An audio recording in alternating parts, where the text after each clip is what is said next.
இப்போல்லாம் இருக்க பெண்கள்லாம் பார்த்திங்கன்னா மோஸ்ட்லி எல்லாம் கோனுக்கு மாறிட்டாங்க. பிளாக் கோன், ரெட் கோன் என்னென்னமோ வந்துருச்சு. ஸோ அதெல்லாம் வைக்கிறதுனால நம்ம கைக்கு அலர்ஜி ஏற்படும், புண்ணு ஏற்படும்.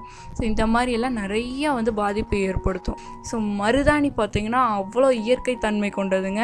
அதை வந்து நம்ம வந்து குறைந்த வெப்பநிலை இருக்கிற இடத்துல வச்சோன்னா நல்லா வளரும். அதுவும் மோஸ்ட்லி நம்ம வீட்டு முன்னாடி வச்சா அது அவ்வளோ நல்லதுங்க. ஏன்னா இது ஒரு நம்ம பாசிட்டிவ் வைப்ரேஷன் கொடுக்கும் நம்ம வீட்டுக்கே.